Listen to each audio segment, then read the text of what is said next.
Hello friends, let's start with a new topic, that is the second topic from our syllabus of the science part second, that is life processes in living organism. In this topic we are going to learn about different life processes, but the main life process, that is the process of respiration, and the second one, that is about the cell division, which results in growth and development of an organism. Let's start with the introductory part. You know that every living organism is made up of cell. In case of multicellular organisms, the cells aggregate to form tissues. These tissues aggregate or perform a specific function and called as organ.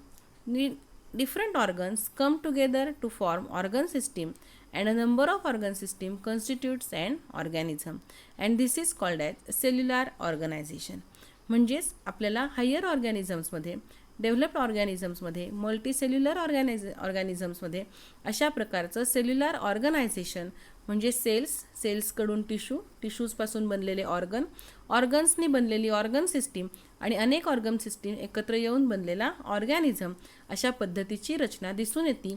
ह्यालाच आपण cellular organisation असं म्हणतो. यामध्ये सगळ्यात महत्त्वाचा भाग आहे तो म्हणजे ऑर्गन सिस्टीम्स.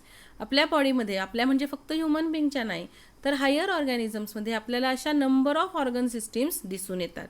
आणि ह्या सगळ्या ऑर्गन सिस्टीम्स ज्या आहेत, all these organ system perform different functions, वेगवेगळे फंक्शन्स ते परफॉर्म करतात, बट विथ कम्प्लीट कोऑर्डिनेशन.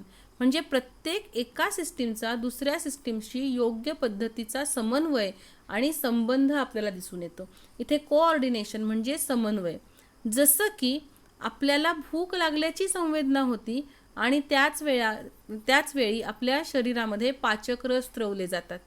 लक्षात घ्या, हे काय एक सिंपल कोऑर्डिनेशन आहे. किंवा आपण अन्न खायसाठी ताटावर बसलेलो आहोत त्यावेळी आपला हात आपोआप तोंडाकडेच जातो आहे. वनस्पती जमिनीमधून पाणी ॲब्सॉर्ब करतायत, वरपर्यंत पोचवत आहेत, टोकापर्यंत पोचवत आहेत, आणि त्यावेळी टोकाकडून ट्रान्सपिरेशनच्या माध्यमातून पाण्याची वाफ होतीये, फोर्स डेव्हलप होतो आणि वनस्पती जमिनीकडून पाणी पुन्हा शोषून घेतात. हे सगळं काय आहे? It is nothing but the coordination which is observed in between different organ systems in living organism. Now let's study about the coordination in human beings. First of all have a glance, एक नजर टाकूयात आपण की life processes म्हणजे काय. All the vital or important processes which occur in our body are called as life processes. आपल्या शरीरामध्ये घडणाऱ्या ज्या सर्व काही अतिशय महत्त्वाच्या क्रिया आहेत त्या सगळ्यांना आपण एकत्रितरित्या लाईफ प्रोसेसेस असं म्हणतो.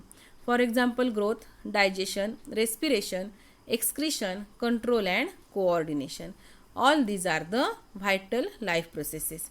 Below we are shown some organ systems, and to perform all these functions continuous source of energy is required. आता आपण एका पुढच्या मुद्द्याकडे आलेलो आहोत.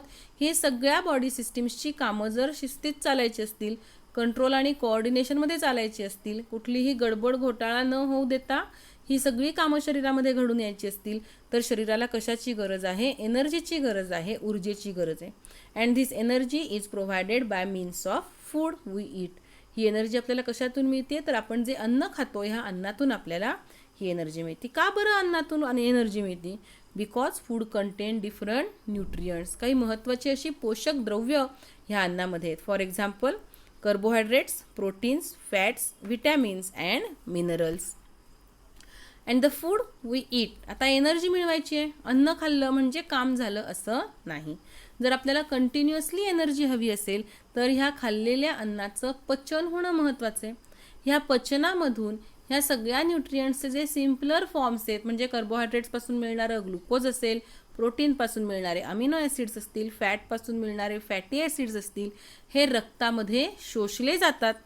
रक्ताच्या माध्यमातून ते काही सेल ऑर्गनल्सकडे पोचवले जातात आणि त्याच वेळी ह्या खाल्लेल्या अन्नामधून मिळणाऱ्या न्यूट्रियंट्सचं ऑक्सिडेशन होतं. म्हणजे इथे आपल्याला गरज कशाची आहे? ऑक्सिजनची आहे. So body always requires constant supply of oxygen to produce energy for oxidation of food. So it is important we get energy from oxidation of food. इथे दोन गोष्टी महत्त्वाच्या आहेत. एक फूड आणि त्याचं होणारं ऑक्सिडेशन म्हणजेच सप्लाय ऑफ ऑक्सिजन.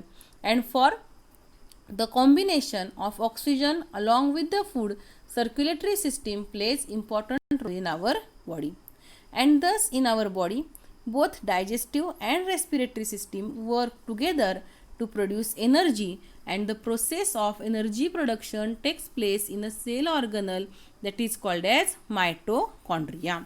आता इथे खाली आपण चित्रामध्ये मायटोकॉन्ड्रिया दाखवलेला आहे. एक सेल ऑर्गनल आहे. हे सेलमध्ये असणारा सेलचा एक अवयव आहे की जो दोन मेम्ब्रेननी बनला आहे. आउटर मेम्ब्रेन आहे, इनर मेम्ब्रेन आहे. ह्या इनर मेम्ब्रेनला आपल्याला फिंगर लाईक प्रोजेक्शन्स दिसत आहेत, उंचवटे दिसत आहेत, आणि त्याच्या आतमध्ये जे फ्लुईड असणार आहे त्याला आपण म्हणणार आहोत मॅट्रिक्स. आउटर मेम्ब्रेन आणि इनर मेम्ब्रेन ह्यांच्यामध्ये जी गॅप आहे त्याला आपण म्हणणार आहोत inter membranal space. Okay. In living organisms, energy is produced by using carbohydrates. Living ऑर्गॅनिझममध्ये एनर्जी प्रोड्यूस करण्याचं काम हे कोण करतं? प्रामुख्याने कार्बोहायड्रेट्स करतात. From 1 gram of carbohydrate we get 4 kilo calorie of energy. एका ग्रॅम कार्बोहायड्रेटपासून आपल्याला किती एनर्जी मिळते? 4 किलो कॅलरी एवढी एनर्जी मिळते. These carbohydrates in their simpler form, that is in the form of glucose. I think you know that in the 8th standard you have studied the process of digestion, and in that you have studied that glucose is the simpler form of carbohydrate.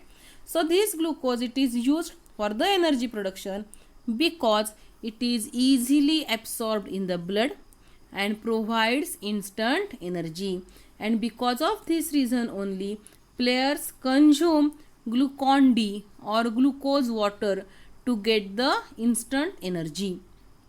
The main sources of carbohydrates are nothing but the milk. Then cereals they contain wheat, maize, रागी म्हणजे नाचणी, जवार, millets, काही तृणधान्य किंवा rice, या सगळ्यांपासून आपल्याला carbohydrates मिळतात. त्याचबरोबर काही कंदमुळं जी आहेत, रूट्स आणि ट्यूबर्स, जसं की पोटॅटो असेल, स्वीट पोटॅटो असेल, बनानासारखं फ्रूट असेल, किंवा शुगर आणि जॅगरीसारखी म्हणजे साखर आणि गुळासारखे आपल्या पदार्थामधले काही घटक असतील, ह्या सगळ्यांपासून आपल्याला काय मिळतात? कार्बोहायड्रेट्स मिळतात. These carbohydrates are mainly composed of glucose. Glucose molecular formula आहे C6H12O6. म्हणजे या ग्लुकोज मॉलिक्युलमध्ये 6 कार्बन ॲटम आहेत, 12 हायड्रोजन ॲटम आहेत आणि 6 ऑक्सिजनचे ॲटम आहेत. त्यांची रचना अशी हेक्झागॉनली षटकोनामध्ये स्थिर झालेली आहे, and they are held together by means of covalent bond. These glucose molecules, आता आपल्या शरीरामध्ये ऊर्जा निर्मिती होती म्हणजे नक्की काय होतं? So these glucose molecules they undergo oxidation to form carbon dioxide and water along with the release of energy. म्हणजेच ह्या ग्लुकोजचं ऑक्सिडेशन होतं, ग्लुकोजची ऑक्सिजन बरोबर केमिकल रिॲक्शन होती, त्यावेळी CO2 बाहेर पडतो, जो उच्छ्वासा वाटे शरीराबाहेर टाकला जातो. वॉटर वेपर बाहेर पडतात, त्याही उच्छ्वासा वाटे शरीराबाहेर टाकले जातात, आणि हे सगळं होत असताना काय होतं? Large amount of energy is produce, and this process it is called as respiration. Okay, so in the next video we will learn in detail about the process of respiration, respiratory system, and so on. So thank you very much for watching the video.